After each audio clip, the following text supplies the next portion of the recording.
اهدنا الصراط المستقیم۔ الحمدللہ رب العالمین والصلاة والسلام علی رسولہ الکریم، اما بعد۔ شیخ، سوال یہ ہے کہ جس طرح سے یہ کہا جاتا ہے کہ اسلام کے اندر ہر معاملے میں جو ہے رہنمائی کی گئی ہے، تو سوال یہ کیا گیا ہے کہ کیا ڈرائیونگ کے لیے بھی اسلام نے کچھ رہنمائی کی ہے، اس کچھ آداب وغیرہ بتائے ہیں؟ تو یہ بسم اللہ الرحمن الرحیم، الحمدللہ رب العالمین والصلاة والسلام علی رسولہ الکریم، اما بعد۔ محترم ناظرین، آج کل ہمارے سوسائٹی اور ہمارے معاشرے میں جس انداز کی ڈرائیونگ ہوتی ہے یا جس طرح کی گاڑیاں چلائی جاتی ہیں، تو بعض اوقات کسی کو اس بارے میں توجہ دلائیں تو وہ پلٹ کر پوچھتے ہیں کیا اسلام میں ایسا حکم ہے کیا؟ دلیل دو۔ مطلب جو دلیل کی بات ہم کرتے ہیں وہ پلٹ کر اس طرح کے سوالات بھی کرتے ہیں۔ دیکھیے، اسلام ایک عمومی اخلاق اور عمومی طور پر بہت ساری جگہوں پر ہمارے سلوک اور رویے کو کیسا ہونا چاہیے اس کا حکم دیتا ہے۔ اب اگر آپ پورے قرآن مجید میں الحمدللہ کی الف سے والناس کی سین تک ڈرائیونگ کا لفظ اگر آپ تلاش کرنا چاہیں کہ آپ بولیں گے نہیں اس میں سے وہ لفظ بتاؤ، تو جیسے کہ کسی نے کہا کہ شراب کے حرام ہونے کی دلیل دو، حرام ہونے کا لفظ چاہیے اس کو۔ تو یہ چیزیں جو ہے اگر لفظی طور پر دیکھا جائے تو ہمیں نہیں ملیں گے، اور نہ احادیث میں اس زمانے میں نہ گاڑیاں تھی نہ اس طرح کی چیزیں۔ لیکن عمومی اخلاق کو اگر ہم دیکھیں تو اسلام نے ہمیں واقعتاً گاڑی چلانے اور کس طرح سے رہنے کی چیزیں ہم اس میں جمع کر سکتے ہیں۔ دیکھیے، ڈرائیونگ کے بارے میں عرب لوگوں کا ایک بڑا خوبصورت جملہ ہے۔ فرماتے ہیں القیادۃ فن و ذوق و جمال، کہ ڈرائیونگ کرنا یہ ایک فن ہے، آرٹ ہے، اور اسی طرح سے ذوق ہے اور ایک خوبصورتی، ایک جمال ہے۔ آپ کی گاڑی چلانے کو دیکھ کر بعض عقل مند سیانے لوگ یہ جان جاتے ہیں کہ آپ کے اخلاق کیا ہے، آپ کا کیریکٹر کیا ہے، آپ کتنے خود پسند ہیں یا کتنے آپ لوگوں کا خیال رکھنے والے ہیں، آپ کتنے گھمنڈی ہیں یا آپ کتنے نرم مزاج ہیں۔ آپ کی ڈرائیونگ کو دیکھ کر پتہ چلتا ہے کہ آپ لوگوں کی جانوں کے حفاظت کا کتنا خیال رکھتے ہیں یا ان کی جانوں کے ساتھ آپ کس قدر کھلواڑ کرنے پر تلے ہوئے ہیں۔ تو بعض لوگوں کا یہ کہنا ہے کہ اس سے آپ کی نفسیات بھی پتہ چلتی ہے کہ آپ کتنے بے چین انسان ہیں یا آپ کتنے پرسکون انسان ہیں، یا آپ کی زندگی میں کتنی آپ سنجیدہ مزاج ہیں یا کتنے پیچیدہ مزاج ہیں۔ یہ ڈرائیونگ آپ کی دیکھ کر جو ہے وہ اندازے ہوتے ہیں۔ لیکن آج کل جیسے ہمارے نوجوان خاص کر جب بائک وغیرہ چلاتے ہیں، کاروں میں بھی یہ چیزیں ہوتی ہیں لیکن کار سے زیادہ بائک میں جس انداز میں کٹ مارتے ہیں، تو اسلامی نقطہ نظر سے ہم جاننے کی کوشش کرتے ہیں کہ ہمیں اسلام نے کن چیزوں کا حکم دیا۔ نمبر 1 دیکھیں، تیز رفتاری سے اجتناب کرنا، کیونکہ جس تیز رفتاری سے آپ اپنی جان کو خطرے میں ڈال رہے ہیں، اور ایسے واقعات ہیں، قرآن کہتا ہے وَلَا تُلْقُوا بِأَيْدِيكُمْ إِلَى التَّهْلُكَةِ، اپنے آپ کو ہلاکت کی طرف مت لے جاؤ، ہلاکت کی طرف مت لے جاؤ۔ مطلب بھئی آپ اگر 2-4 دن بچ بھی جاؤ گے تو تیسرے دن آپ کے ساتھ کچھ بھی ہو سکتا ہے۔ اور آج کل انسان جس اس میں چلتا ہے، سامنے والا ہو سکتا ہے بیچارہ کوئی بے خیالی میں ہو، آپ بچ جائیں لیکن سامنے والا ہو سکتا ہے اس کی جان کو خطرہ ہو۔ خاص کر جہاں بھیڑ بھاڑ ہوتی ہے، رش ہوتا ہے بازاروں میں، اسی طرح سے ایسی جگہوں پر جہاں پر رہائشی علاقے ہیں۔ اچانک آدمی اپنے گھر سے کسی ایک اچانک کوئی چیز کم بڑی باہر نکلا ہے، وہ نیند میں ہے اس طرح سے، اور آپ اسپیڈ میں جا رہے ہیں، تو یہ رہائشی علاقوں میں بھی انسان کو جو ہے بہت اپنی ایک عام رفتار میں، جس سے وہ اپنی گاڑی کو کنٹرول کر سکے، اس طرح کی چیز لینا چاہیے۔ اسی طرح سے جہاں گاڑیاں ٹرن ہوتی ہے، سامنے سے پتہ نہیں ہے ایک انسان کس حالت میں آ رہا ہے، ٹکراؤ ہو جائے، جب تک آپ کے سامنے کا روڈ نظر آ رہا ہے تب تک تو ٹھیک ہے، لیکن جہاں ٹرننگ ہوتی ہے وہاں پر اس طرح سے تیز رفتاری سے چلانا یہ عقل مندی نہیں ہے۔ اچھا، بعض اوقات راستوں پر پانی کھڑا ہوتا ہے، اور یہ پانی اکثر و بیشتر گندا ہوتا ہے، یا تو کسی ڈرینیج وغیرہ سے آ رہا ہوتا ہے، یا ویسے بھی راستے پر ہمارے یہاں تو گدھے گھوڑے کتے بلیاں نہ جانے کیا کچھ، بلکہ بعض انسانوں کا بھی حال یہ کہ راستوں پر آپ کو گند ملتی ہے۔ ایسے میں جب یہ پانی، پاک پانی بھی، مان لیجئے کسی کا نل کا پائپ لائن جو ہے وہ لیک ہو رہا ہے، ایسا پانی بھی ہو تو یہ گند کے ساتھ ہوتا ہے۔ اب لوگ مسجد کو جا رہے ہیں، کوئی نماز کے لیے جا رہا ہے، سپیڈ میں جاتے ہوئے وہ زور سے جو ہے پانی اچھال کر جاتے ہیں۔ اب ہو سکتا ہے کوئی اسکول میں ٹیچر ہو، پڑھانے کے لیے جا رہا ہے، کوئی آفس جا رہا، تو اس طرح سے جہاں پانی کھڑا ہوا ہے انسان کو خود سمجھنا چاہیے، چاہے وہ گاڑی چلانے والا جو بھی ہو، تو یہ چیزوں کا خیال رکھنا چاہیے۔ اور اسی طرح سے بعض اوقات ہم جب گاڑی چلاتے ہیں تو اپنے ساتھ بچوں کو گود میں لے کر چلتے ہیں۔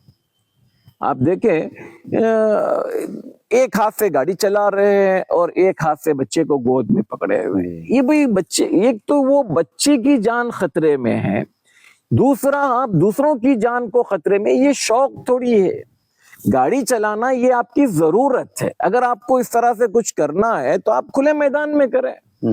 بچے کا اس کی دلی تسلی آپ اس کو دینا چاہتے ہیں، وہ بچے کا اپنا شوق ہے، تو آپ اس کو کسی میدان میں یہ کریں۔ ایک تو بچے کو لے کر آپ چل رہے ہیں تو، اور دوسرا اسپیڈ میں جا رہے ہیں، تو ایسی صورت میں بھی یہ جان کے لیے خطرہ ہے۔ اسی طرح سے بعض اوقات گاڑی چلاتے ہوئے، چاہے وہ رکشہ والوں میں، ٹیکسی والوں میں، یہ چیز عمومی طور پر دیکھی جاتی ہے، لیکن عام انسان بھی اس طرح سے کرتے ہیں کہ اچانک آپ جاتے جاتے جو ہے، خاص کر رکشہ والے اور ٹیکسی والے، ان کو اگر پیسنجر نظر آ جائے، وہ اچانک گاڑی روک دیں گے، اچانک بالکل سائڈ چینج کریں گے، اور اگر کچھ کہا بھی جاتا ہے، ارے انڈیکیٹر دیا نا، ارے بھائی انڈیکیٹر دیتے ہی آپ رائٹ لیفٹ ہو رہے ہو، پیچھے والے کو بھی تو دیکھو، وہ کنٹرول کرنے کے موڈ میں ہے نہیں ہے، پوزیشن میں ہے کہ نہیں ہے۔ اچھا، اسی طرح سے بعض اوقات ہم لوگ دیکھتے ہیں ڈرائیونگ کر رہے ہیں، گاڑی چلا رہے ہیں، اس میں بھی ٹو ویلر والے یا رکشہ میں بھی ہو، گاڑیوں میں بھی ہو، آپ دیکھیں جو چیز اس گاڑی میں لوڈ کر کر نہیں لے جایا جا سکتی اس کو لے کر جا رہے ہیں۔ مطلب بڑے بڑے پائپ جو ہے نا، وہ سامنے اتنے آگے تک ہے، پیچھے اتنے پیچھے، بعض اوقات چلو سامنے ہو تو پھر بھی بندہ سامنے والے کو دیکھ رہا ہے اور پیچھے والا بھی دیکھ رہا ہو، لیکن جب چوڑائی میں ہو تو خود چلانے والے کو اندازہ نہیں ہوتا ہے کہ بھئی میں جس پوزیشن میں چل رہا ہوں، پتہ نہیں کہ کب کس کو دھکا دوں یا میری وجہ سے کچھ۔ دیکھیں یہاں پر اللہ کے رسول صلی اللہ علیہ وسلم کی ایک حدیث ہے، اللہ کے رسول صلی اللہ، بخاری کی حدیث ہے، آپ صلی اللہ علیہ وسلم فرماتے ہیں، اذا مر احدکم فی مسجدنا او فی سوقنا ومعه نبل فلیمسک علی نسالها۔ بھئی آپ میں سے کسی آدمی کے ہاتھ میں نیزہ ہو یا وہ بھالا ہو، اور وہ ہماری مسجد کی طرف سے، ہماری بازار کی طرف سے، ہمارے گھروں کی طرف سے جا رہا ہو، تو اپنے مٹھی کو اس نیزے کی نوک میں اپنے آپ کو وہ چھپائے رکھے، یعنی جو جس سے کسی کو چبھ سکتا ہے، نقصان پہنچ سکتا ہے، اس کو زخم کر سکتا ہے، تو اس حصے کو تم اپنے ہاتھ میں مضبوطی کے ساتھ پکڑو تاکہ کسی کو نہ لگے۔ یہ بہت واضح دلیل ہے کہ آپ جب ایسی کوئی چیز لوڈ کر کر جا رہے ہیں تو دوسروں کو اس سے تکلیف ہوگی، اور ہم اس کو کوئی پرواہ نہیں کہ بھئی دوسروں کو تکلیف ہو نہ ہو، میرا جو خرچ ہے وہ بچ جائے، میں چیز کو لے کر جاؤں۔ بعض اوقات ایسے بڑے بڑے شیشے جو ہے نا وہ لے جاتے ہیں، جو کسی وجہ سے بھی کریک ہو جائے بیچ راستے میں، کچھ بھی، خود کی جان کو بھی اس میں خطرہ ہوتا ہے۔ اور اسی طرح سے بعض لوگوں کی عادت ہوتی ہے وہ ان کا جو سائلنسر ہوتا ہے اس کی آوازیں نکال کر وہ بڑی عجیب آوازیں. دیکھیے اللہ کے رسول صلی اللہ علیہ وسلم نے مسلمان کے بارے میں فرمایا المسلم من سلم المسلمون من لسانہ و یدہ. مسلمان وہ ہے جس کی زبان اور جس کے ہاتھ سے لوگ محفوظ رہیں.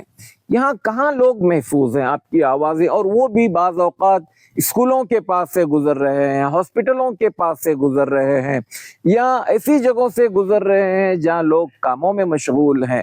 تو یہ تمام چیزیں جو ہے بڑی بھدی لگتی ہیں، بد اخلاقی لگتی ہے کہ انسان خواہ مخواہ جو ہے وہ ہارن بجاتا رہے. ارے بھئی ہارن بجانے کے بجائے بریک لگا لے، تھوڑا سا اپنے آپ کو کنٹرول کرے. اور اسی طرح سے بعض اوقات ہم دیکھتے ہیں گاڑیاں چلتی ہوئی ہیں، بندہ چلا رہا ہے، ایمرجنسی گاڑیاں آتی ہیں، خاص کر ایمبولینس کو جگہ بھی نہیں دی جاتی، وہ پیں پوں کرتے رہتا ہے. اور لوگ الٹا، کچھ لوگ جو شرافت میں جگہ دے دیتے ہیں، دوسرا اس کی جگہ واپس چلے اس نے مجھے جگہ دیا. ارے بھئی آپ کو جگہ نہیں دیا، اس نے جو ہے وہ ایمبولینس کو جگہ دیا تھا. تو اس طرح کی چیزیں آپ یہاں پر تو ہمارے پاس اس پر کوئی ایکشن نہیں ہوتا ہے. آپ عرب دنیا میں دیکھیں یا یورپین کنٹریز میں دیکھیں تو باقاعدہ اس پر فائن ہے، جرمانے ہیں، تصویریں لی جاتی ہیں کہ اس بندے نے جگہ نہیں دی. تو یہ اس طرح کی چیزیں ہیں. اور سب سے بڑی چیز، جب بندہ گاڑی پر سوار ہو رہا ہو تو چاہیے کہ وہ اپنے آپ کو ایک دعا کا پابند بنائے. یہ دعا شاید اس کو کنٹرول کرے گی. ایک تو اللہ کا نام لے کر بسم اللہ کہہ کر اپنی گاڑی کو چلائے. دوسرا سبحان الذی سخر لنا ھذا وما كنا له مقرنین وانا الی ربنا لمنقلبون. یہ آیت بھی آپ کو بتاتی ہے کہ بھئی جس گاڑی پر آپ بیٹھ کر جا رہے ہو یہ اللہ کی ایک نعمت ہے، اللہ نے آپ کو دی ہے، اور جب یہ اللہ کی نعمت ہے تو اس کا صحیح استعمال ہونا چاہیے. تو اگر ہم اس طرح کی عمومی چیزیں دیکھیں گے تو ہمیں اندازہ ہوگا کہ اسلام نے ہماری جو رہنمائی کی ہے اخلاقیات کو لے کر، لوگوں کے ساتھ سلوک اور رویے کو لے کر، تو یہ چیز ڈرائیونگ میں بھی شامل ہوتی ہے. ہماری وجہ سے کسی کو تکلیف نہ پہنچے اور ہم اپنی جو سہولت کے لیے ہماری چیز ہے اس کو ایک نعمت سمجھ کر اس کا صحیح استعمال کریں، بجائے اس کے کہ ہم اس کو کوئی کرتب دکھانے کے لیے یا سرکس کے دکھانے کے لیے کوئی سامان سمجھ کر اس طرح کی چیزیں کریں. اور قانون کی بھی پاسداری کریں، جیسے ریڈ سگنل وغیرہ جب ہوں. بلکہ بعض علماء کا یہاں تک کہنا ہے کہ رات میں اگر 12-1 بج رہا ہو، آپ کے تینوں طرف کوئی نہ ہو، ریڈ سگنل لگا ہے تو آپ رک جائیے. ہو سکتا ہے آپ نکلے اور اچانک کوئی آ جائے جہاں کا سگنل گرین ہے، اور اگر اس کی وجہ سے وہ آپ ریڈ پر نکلے اور اس کی موت ہو جاتی ہے تو وہ کم از کم قتل خطا میں تو شامل ہے ہی ہے. تو اس طرح کی چیزوں سے بچنا چاہیے، اور جو کچھ قانونی طور پر چیزیں بتائی گئی ہے اس کا بھی پاس و لحاظ رکھنا چاہیے. اللہ تعالی ہمیں توفیق دے کہ ہم اپنی گاڑیوں کو چلانے کے وقت میں واقعی میں لگے کہ ہمارے اندر صبر نام کی چیز ہے، ہمارے اندر برداشت نام کی چیز ہے، ہمارے اندر لوگوں کی حالت دیکھ کر ان پر رحم کرنے، ان پر ترس کرنے کا ہمارے اندر جذبہ ہو. بعض اوقات مان لیجئے ایک آدمی کی اچانک گاڑی خراب ہو جاتی ہے، اب پیچھے سے ہارن بجے جا رہا ہے، ارے بھئی اس کا پیٹرول ختم ہو گیا، اس کی گاڑی چل نہیں رہی ہے، اس کی گاڑی کہیں پھنسی ہوئی ہے، اس کے ساتھ کوئی اب اس کو ضرورت ہے آپ اس کی کوئی ہیلپ کر دیں. آپ اس کے بجائے آپ ہارن بجا کر اس کا دماغ جو ہے وہ ساتوں آسمان پر پہنچا دیتے ہیں، پھر وہ گالی گلوچ پر اتر آتا ہے. تو ایک کسی کتاب میں نے پڑھا تھا کہ اگر کوئی ایک آدمی بوڑھا ہے، بزرگ ہے، سلو گاڑی چلا رہا ہے، آپ انجوائے کیجئے اس کو دیکھ کر. آپ اپنے بارے میں سوچیں کہ آپ کا ایک بڑھاپا آنے والا ہے، تب آپ کے ساتھ بھی یہی ہوگا. پھر آپ کے پیچھے کوئی نوجوان ہوگا. وہ بڑی خوبصورت انداز میں بات کو اس نے بیان کیا ہے.